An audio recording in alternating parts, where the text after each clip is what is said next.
ami, donc tu vas nous parler du cas des Comores. Et donc, tu as dû travailler avec des stakeholders locaux, des responsabilités du territoire comorien, c'est ça? Ouais, c'est ça. D'accord. Et donc, tu vas tout simplement. Il n'y a pas ni Anne ni Thierry, c'est ça? Non, non, non, non, non. D'accord, Enfin, ok. ils sont occupés, donc Ouais, je d'accord. parle Bon, un bah peu écoute, je parle un peu en leur nom. Bon, mais bonsoir à tout le monde, hein, et merci pour la disponibilité. Donc, je me présente quand même, hein, pour ceux qui ne me connaissent pas. Donc, Adrien Akani-Obo, maître de conférence ou enseignant-chercheur à l'UBO et à Mur. Je suis consultant international en suivi et évaluation des programmes et projets de développement, surtout côté Afrique. Et à ces occasions de mission, j'ai fait aussi des missions aux Comores et puis dans d'autres pays. Donc, le choix du Comore est justement basé sur le fait qu'il y a plusieurs missions d'évaluation des programmes de développement qui ont été réalisés là-bas. Alors, cet après-midi, je voudrais partager avec vous quelques éléments de réflexion sur le travail donc, collectif avec Thierry Sauvin et Anne Choquet, de manière beaucoup plus large sur le développement des pays africains avec un cas d'illustration, les Comores. Alors, le travail commence par des constats d'échecs des modèles qui ont inspiré le développement de ces pays pour essayer de réfléchir à une approche alternative qui serait celle d'un développement endogène. Donc, le cas de Comores sera le cas d'illustration.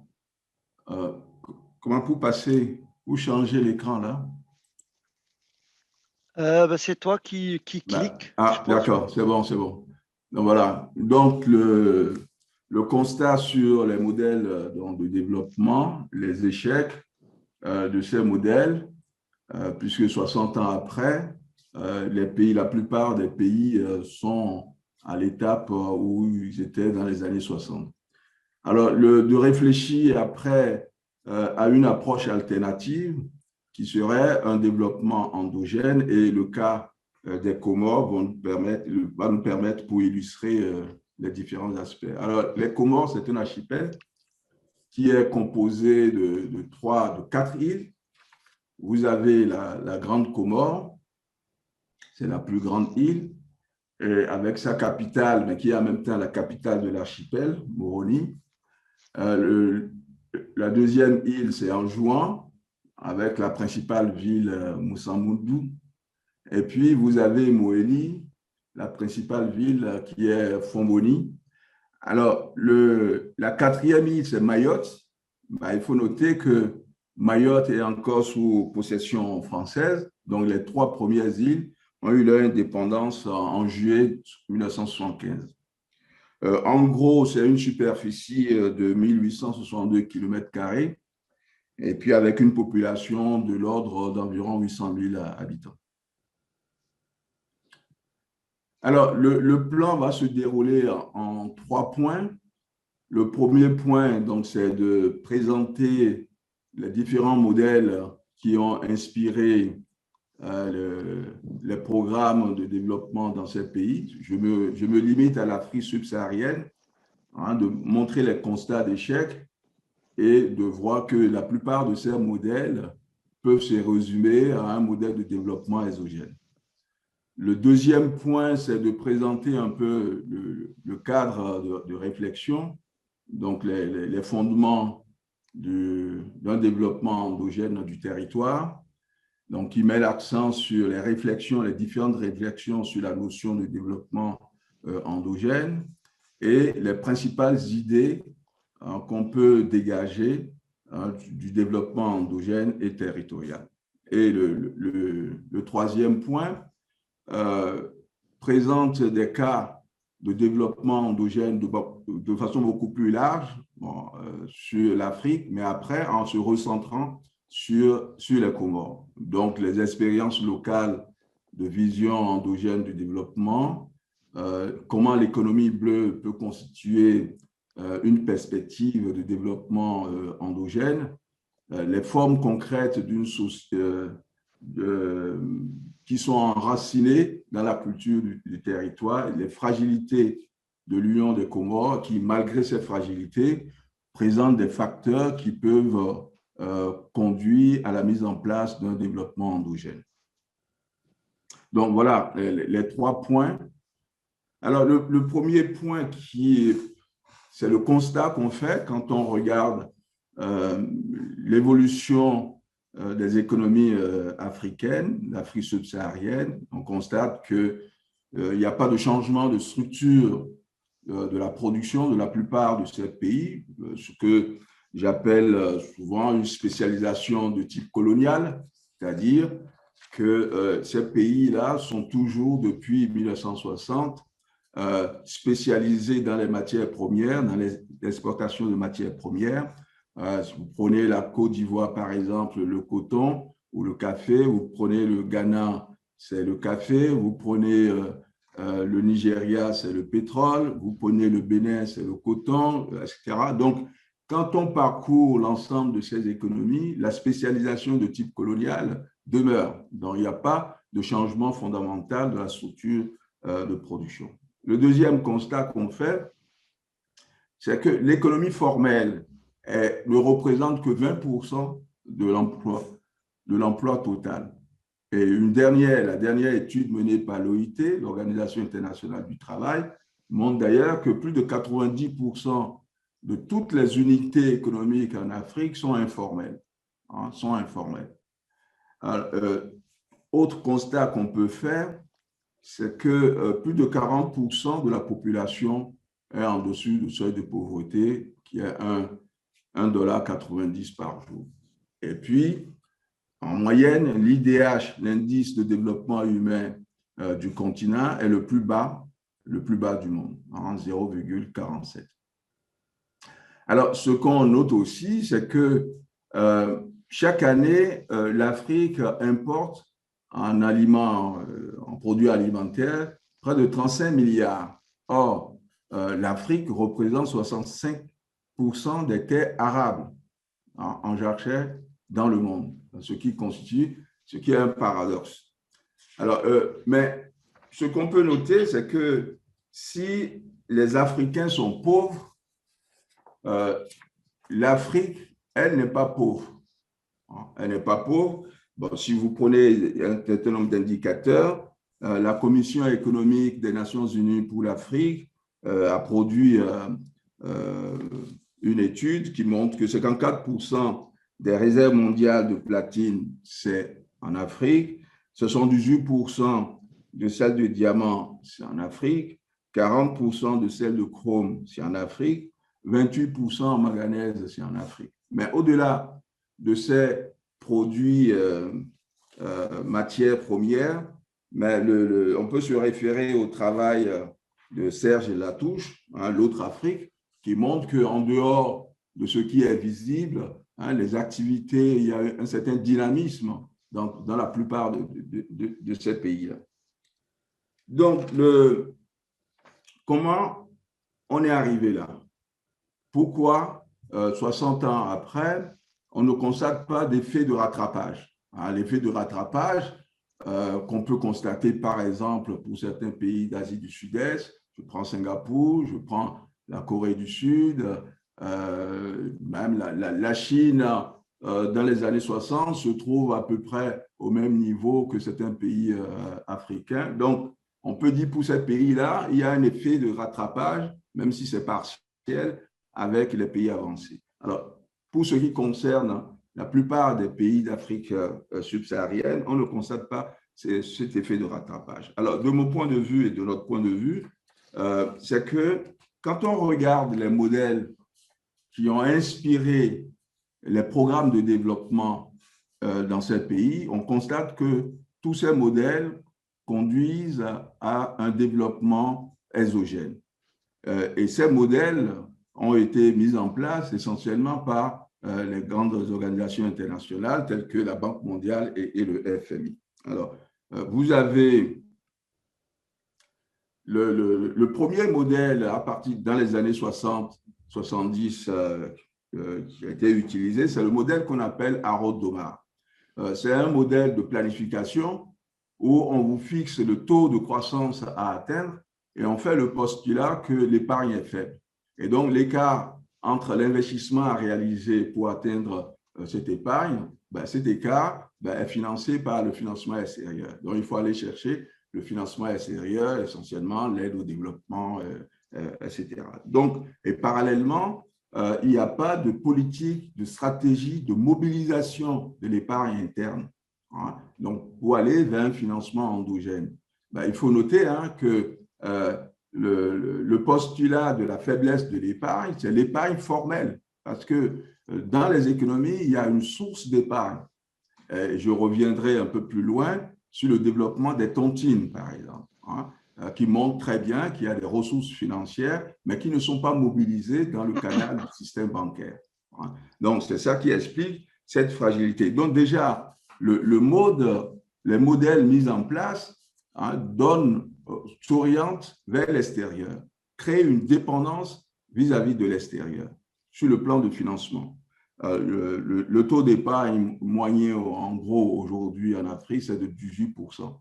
Et quand vous comparez avec l'Asie orientale, par exemple, qui sont à 40%, ou bien l'Asie du Sud à 30%, donc on voit quand même l'écart entre avec ces régions-là. Le deuxième problème dans l'application de ces modèles, c'est le prolongement du modèle Harrod-Domar, c'est le modèle qu'on appelle Chenery et Stroud. Donc, c'est le modèle en 1966. Alors, c'est un modèle qu'on appelle à double déficit. C'est-à-dire, il y a déjà le déficit de l'épargne qui est supposé. Maintenant, il y a le déficit des devises. Alors, on dit au pays, vous voulez vous développer, il vous faut acheter des machines à l'extérieur, et pour acheter ces machines, il vous faut des devises. Alors, qu'est-ce qu'on fait? Il faut que vous vous spécialisez dans les domaines qui vont vous permettre d'avoir des devises. Donc là, vous avez la perpétuation de la spécialisation de type colonial, puisque la spécialisation se fait uniquement sur ces matières premières que je citais là, donc qui peut apporter les devises. Donc là, c'est la structure productive qui devient dépendante de l'extérieur. Donc, le modèle produit un développement exogène. Alors, le troisième, dans les années 80, ce qu'on a appelé le PAS, le programme des ajustements structurels, qui, avec le consensus de Washington, qui impose au pays de respecter la règle de l'équilibre budgétaire. Et ceci a conduit à éliminer complètement les dépenses sociales. Donc, avec la crise de la COVID aujourd'hui, on voit la fragilité en matière d'infrastructures sanitaires, donc de l'éducation aussi. Donc, en gros, la mise en place de ces modèles n'ont pas favorisé un développement, un certain dynamisme interne à ces pays, que ce soit au niveau du financement qu'au niveau de la structure financière. Donc, en gros, aujourd'hui, on a des économies totalement extraverties et qui sont fragilisées et vulnérables vis-à-vis des chocs exogènes. Et ce qui est prépondérant, un des éléments prépondérants dans le modèle, c'est le rôle accordé à l'entreprise. Hein. L'entreprise est l'agent majeur de développement dans ce modèle-là. Alors, à partir de ce constat, on peut très bien réfléchir, essayer de réfléchir en tout cas à une approche beaucoup plus alternative. Et cette approche s'inscrit ici dans le développement endogène. Alors, pour définir rapidement le développement endogène, pour nous, ça consiste à construire une base locale d'activité, mais en se fondant sur les spécificités du territoire. Alors, deux éléments à avoir, les réflexions qui ont parcouru la notion de développement endogène, et puis de ces différentes réflexions, quelles sont les idées principales qu'on peut en retenir.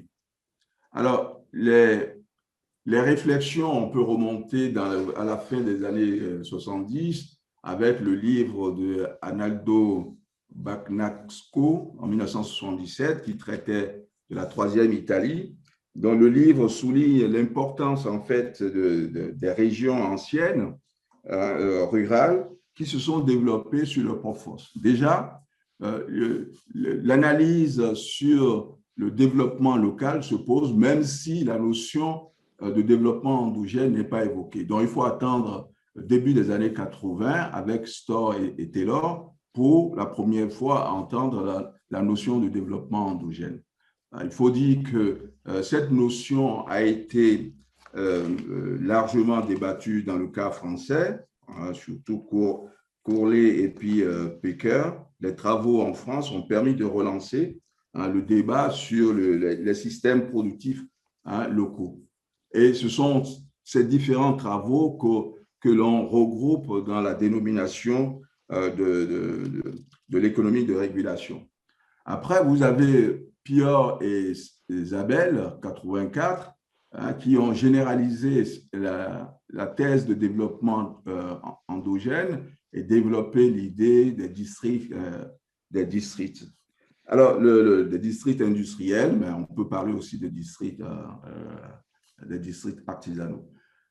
Les années 2000, ici, les réflexions ou bien les analyses réalisées par Alain Lippiette et puis Bernard Pecker nous intéressent parce que la dimension politique des analyses sur le territoire sont abordées ici, ce que j'appelle la territorialisation des politiques publiques. Alors, vous avez les préoccupations liées au développement durable et aussi à l'écologie industrielle. Là, il y a les travaux réalisés par Hérode et Kahn, et puis les travaux réalisés aussi par Muriel Amalfer et Isabelle Robert. Donc, toutes ces réflexions conduisent à dégager un certain nombre d'idées qui peuvent aider à la réflexion pour repenser, en quelque sorte, en tout cas essayer de repenser le développement des pays africains. Alors, quelles sont ces principales idées pour nous? D'abord, la première, c'est de répondre aux besoins du territoire, en tout cas les populations qui vivent sur le territoire, dans leur diversité. Alors, le répondre aux besoins, c'est un élément important parce que dans les modèles que je viens de citer, le déterminant de la croissance, c'est la demande extérieure. En tout cas, c'est l'extérieur, que ce soit au niveau du financement ou bien au niveau de la structure productive. Donc, dans le modèle de développement endogène, la préoccupation première, c'est de répondre aux besoins. Ce sont les besoins du territoire, les besoins des populations qui vont définir la trajectoire à avoir, la croissance à avoir. Donc, ceci est important. Je vais prendre un exemple pour illustrer l'importance de cette idée. Alors, c'est un exemple vécu. Le nord du Bénin, dans une commune, il s'est trouvé que le taux de mortalité infantile, on constate que le taux de mortalité infantile est très élevé. Et parallèlement à ça, on constate que l'accouchement des femmes se fait à domicile. Il y a plus d'accouchements à domicile. Donc, les autorités ou bien les responsables se sont dit, dans ce cas, mais il faut construire un centre de santé pas loin, en tout cas, qui permet aux femmes d'aller accoucher dans un centre de santé. Donc, on a créé le centre de santé. Mais il se trouve que malgré la création de ce centre de santé avec le personnel qualifié qu'il faut, le taux de mortalité continue à grimper. Alors, on se demande pourquoi. Dans l'étude de suivi-évaluation, pour voir les effets de cette réalisation, on a interrogé les populations. Mais il se trouve que dans la tradition, dans la culture de la commune, quand une femme enceinte ne passe pas devant un cimetière. Et la construction du centre, il faut passer devant un cimetière pour aller au centre. Alors, la tradition des femmes veut qu'on ne passe, quand on est enceinte, on ne passe pas devant un cimetière. Donc, ce qui fait que le centre est là, mais il n'a pas atteint ses objectifs. Donc, ceci pour vous dire quoi? Que les projets qui sont réalisés, si ce sont des projets top-down, qui n'adoptent pas une démarche inclusive des populations, mais on aboutit à des résultats, à ce genre de résultats. Donc, la nécessité de prendre en compte les besoins de la population est un élément important. Le deuxième aspect, c'est le développement partant du bas. Alors, contrairement aux grands projets gouvernementaux qu'on met en place, et après, on a des éléphants blancs donc, qui ne produisent pas des effets attendus. Donc, l'initiative orientée autour de la petite échelle des activités versus les grands projets. La flexibilité de l'économie qui peut s'adapter au changement. Et ça, pour la flexibilité, on le voit très bien avec les activités informelles. Aujourd'hui, pour ceux qui connaissent certains des pays africains, on voit la multitude d'activités informelles, que ce soit le mécanicien qui est à côté, la couturière qui est à côté, le plombier qui a son activité. Donc, vous avez toute une foule d'activités informelles où il y a une forte flexibilité. Donc, flexibilité au sens de la facilité d'entrer dans ces activités-là. Flexibilité au sens que la concurrence est non réglementée par le marché.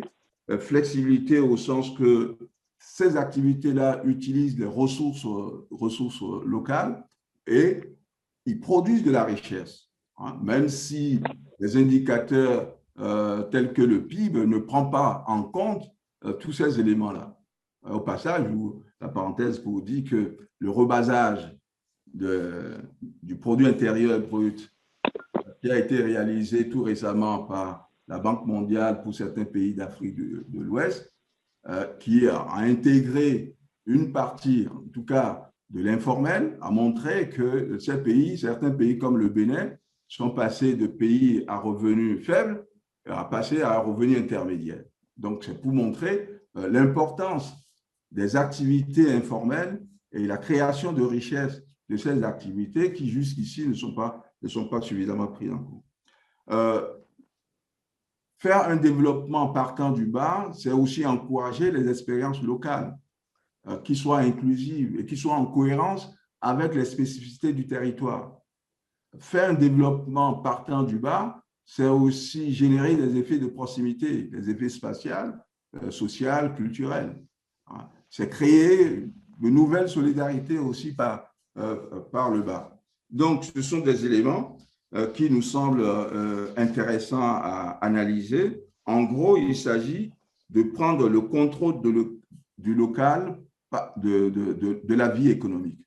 C'est ça, essentiellement.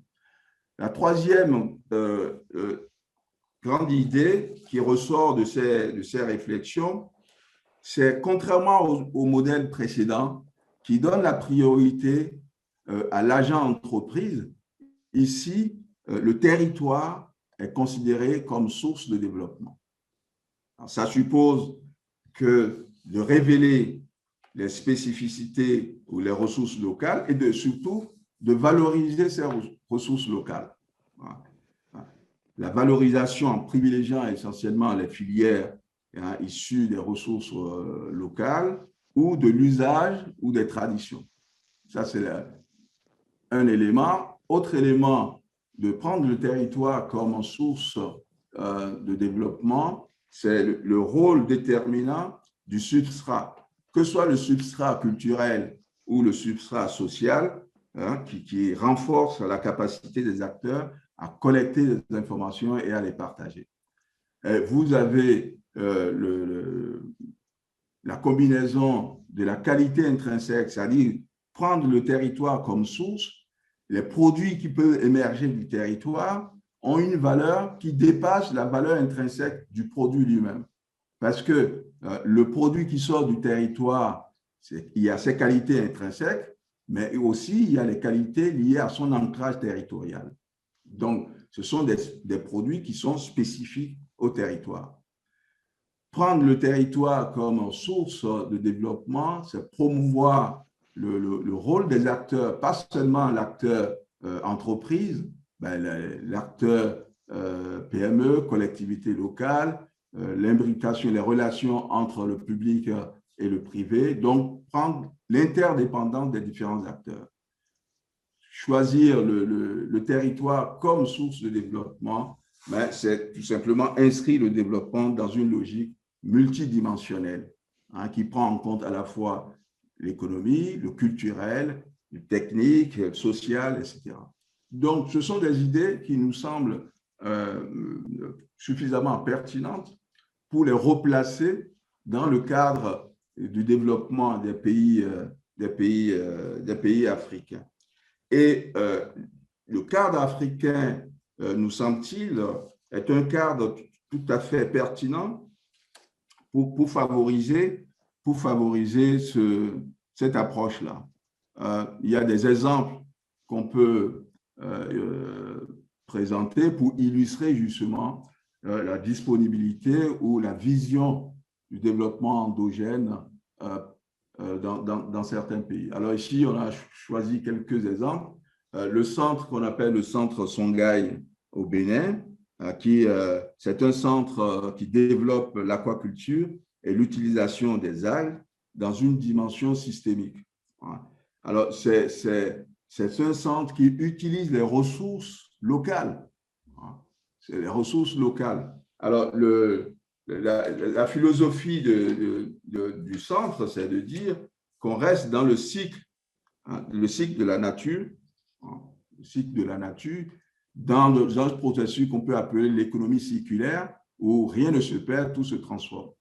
Alors, on peut citer aussi l'exemple du Cameroun. C'est un projet pilote de spiruline qui a réussi à en tirer des produits, la production du savon ou de boissons. L'exemple aussi du parc éco-industriel en Éthiopie, c'est le recyclage de l'eau pour la production d'électricité. Ici, en utilisant un modèle zéro de rejet de liquide.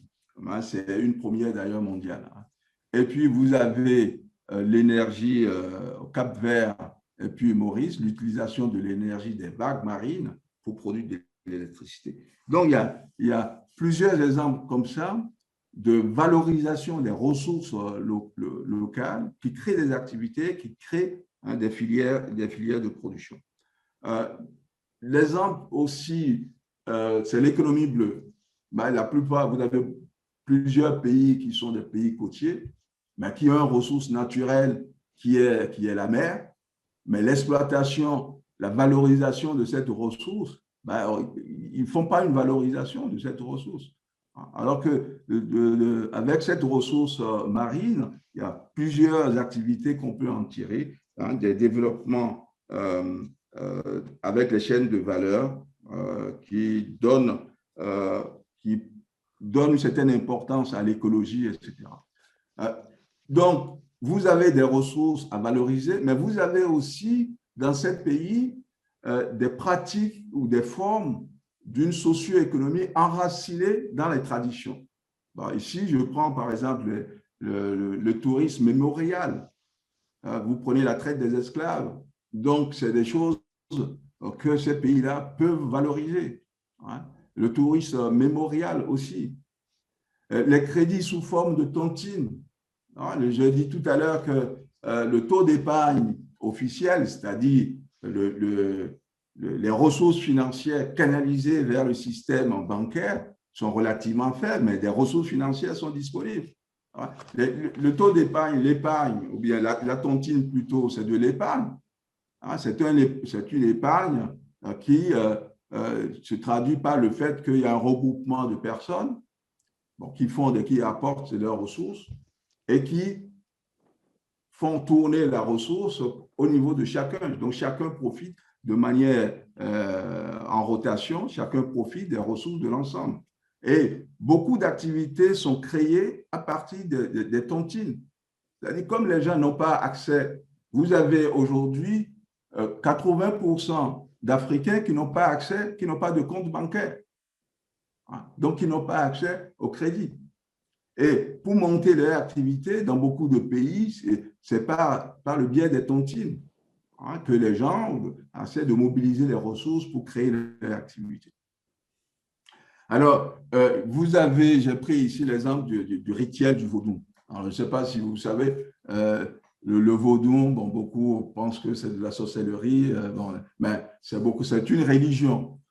C'est une religion qui a sa base au Bénin. Comment une religion peut servir la cause de la conception de la biodiversité? Je vous prends un exemple. Il y a une région au Bénin où les populations qui sont autour des mangroves utilisaient les mangroves pour faire leur habitation, ou en tout cas pour l'utiliser à autre chose. Donc, quand vous détruisez les mangroves, c'est que vous détruisez la biodiversité. Alors, pour protéger cette biodiversité, les gardes-côtes qu'on a mis en place sont allés discuter avec la population du village pour savoir comment on peut protéger les mangroves. Donc, en gros, protéger la biodiversité. Or, une des divinités du vaudou, c'est de protéger, on les appelle les gardiens de nuit en quelque sorte. Et la plupart des Béninois ont la crainte de cette divinité. Et il y a des branches. Quand on pose ces branches quelque part, que vous Béninois, vous voyez ces branches-là, c'est comme de l'interdiction, donc vous n'avez pas le droit d'y aller. Alors, la solution, c'est de mettre autour des mangroves ces branches-là. Et donc, la crainte de la divinité à conduire la population à ne plus exploiter ou surexploiter les mangroves. Vous avez aussi au Bénin les forêts qu'on appelle les forêts sacrées. Et ces forêts sacrées, c'est une manière de protéger aussi les arbres, etc., la biodiversité terrestre, etc. Donc, on voit très bien qu'au-delà de l'analyse cartésienne, économiste, il y a des aspects institutionnels de comportement, de culture qu'il faut prendre en compte dans les analyses. Alors, pour centrer dans le cas spécifique des Comores, alors, les Comores, c'est, je l'ai indiqué, 3 îles essentiellement, mais il y a des fragilités pour cette union. Vous avez l'isolement et la discontinuité géographique des îles. Les îles sont séparées les unes des autres à 30 à 40 km. Et puis, en plus, les îles sont isolées par des profondes fossés sous-marines, déjà. Donc, il y a cette fragilité, il n'y a pas une continuité territoriale. Vous avez une base monétaire qui est fortement dépendante de 3 produits. Vous avez les vanilles, vous avez girofle, vous avez ylang et ylang, donc qui sont essentiellement les 3 produits d'exportation. Donc, on revient à la spécialisation coloniale ici. La fragilité de la stabilité politique. L'Union a eu l'indépendance en 1975 et les 25 premières années, c'est l'instabilité politique. Même jusqu'à présent, les choses ne sont pas encore tout à fait stabilisées. Et puis, vous avez la faible résilience au changement climatique. Vu la position géographique de ces îles, vous avez à la fois les catastrophes climatiques, vous avez les cyclones, vous avez le volcan qui est encore actif, le volcan Karthala qui est encore actif dans cette zone. Et puis, l'autre aspect, c'est l'émigration. Il y a une vague importante. Vous avez entre 150 et 300 000 sur une population de l'ordre de 800 000 émigrés. La plupart sont en France ou à Mayotte. Mais l'émigration, pour cette population à dimension relativement faible, a un inconvénient, c'est qu'il y a une dévitalisation du pays, donc de la zone, un appauvrissement du capital social de cette zone, mais en même temps, l'immigration, la diaspora est une source importante de financement de l'économie, même plus important que l'aide publique au développement. L'apport financier de la diaspora représente près de 30 à 40% du PIB, en dessous de l'aide publique au développement, en dessous de l'indice de l'investissement direct étranger. Donc, on voit l'importance l'importance financière donc de la diaspora. Alors, malgré ces fragilités, les Comores, l'Union des Comores, a des aspects constitutifs qui, s'ils sont révélés et valorisés, peuvent favoriser un développement endogène. D'abord, il faut noter qu'il y a eu une existence de substrats relationnels très importants, d'abord liés à l'unicité de langue, ce qui est rare dans beaucoup de pays africains. Vous avez l'unicité religion, c'est la même religion. Vous avez une unicité culturelle. Et l'exemple type de ce substrat relationnel, c'est ce qu'on appelle le rituel du grand mariage. Alors, le grand mariage, c'est une obligation pour tout homme. Tout homme dans l'âge doit passer par le grand mariage. Le grand mariage, c'est quoi? Le grand mariage, c'est que vous devez vous marier si vous disposez des moyens financiers. Donc, vous épousez une femme. Et en épousant une femme, donc en faisant le grand mariage, ça vous donne un statut. Ça vous donne un êtes vous devenez un homme accompli, vous devenez un notable, vous avez une notoriété, vous êtes inséré, vous êtes reconnu dans la communauté. Et donc, pour tout homme, c'est un passage obligé. Et ce sont des sommes colossales qui peuvent aller jusqu'à 100 000 € pour réaliser un mariage. Et le processus peut durer 6 mois. Le cycle de mariage peut durer durant 6 mois. Donc, c'est aussi une manière pour les personnes, ou bien les Comoriens, de s'insérer, d'être reconnus dans la société, d'avoir le droit de parole. Quand vous n'avez pas fait le grand mariage, même vous pouvez être riche, vous n'avez aucun rôle presque à jouer dans la communauté. Vous n'êtes pas reconnu par votre communauté. Donc, il y a une importance capitale en termes de capital social, en termes de substrat relationnel qui est imprégné dans ce rituel-là. Alors, ça a des implications. Ça a des implications sur la structure économique. J'ai pris quelques exemples d'implications sur la structure économique. Les activités en termes de vannerie sont liées à ce rituel-là. Surtout, la bijouterie est liée à ce rituel. L'orfèvrerie est liée à ce rituel-là. Donc, il y a des activités qui sont créées et qui sont liées au rituel du grand mariage ou à d'autres rituels, à d'autres substrats relationnels territoriaux.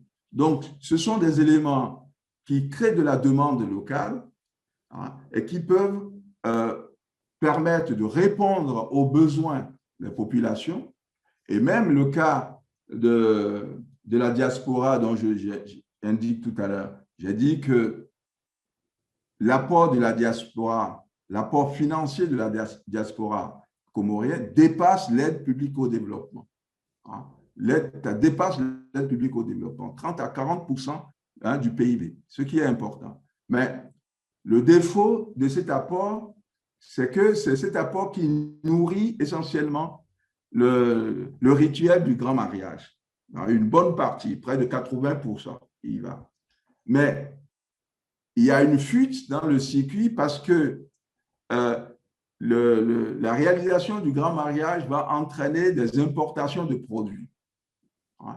Et donc, ça ne favorise pas directement la demande locale. C'est reporté au niveau des importations. Si bien que vous avez un déficit très important de l'Union des Comores en matière de produits alimentaires, etc. Donc, valoriser ce rituel, réorienter les apports financiers de la diaspora vers des activités qui permettent de répondre à la demande locale peut être des trajectoires permettant de remettre le développement à la base. Et pour finir, on peut s'interroger sur le rôle que peuvent jouer les communs. Au sens où, dans beaucoup de localités, dans beaucoup de collectivités dans ces pays-là, que ce soit au Comores ou bien ailleurs, vous avez des populations qui sont, disons, délaissées, où il n'y a pas les services publics au niveau de la santé, au niveau de l'éducation, etc. Et donc, les populations sont obligées de se prendre en charge. Alors là, on peut penser au rôle que peuvent jouer les communs. Déjà, dans le cas des Comores, il faut dire que dans beaucoup de localités, les communautés villageoises jouent un rôle important, jouent déjà un rôle important. Et quand vous allez demander à un Comorien qui est propriétaire de la forêt, par exemple, il ne vous dit pas que c'est une propriété individuelle, mais c'est une propriété collective. Ça appartient à la communauté villageoise. Et pour aller couper du bois dans la forêt, vous devez demander la permission à la communauté villageoise, en tout cas aux chefs, aux notables, etc. Donc, le problème qui se pose dans le cas comorien, il y a déjà l'existence des communs, il y a l'existence des communs, mais c'est comment renforcer la capacité de résilience de ces communs, comment les renforcer pour favoriser le développement endogène de ces territoires-là. Donc voilà, je suis peut-être un peu lent, les différents éléments que je voudrais discuter avec vous cet après-midi. Merci.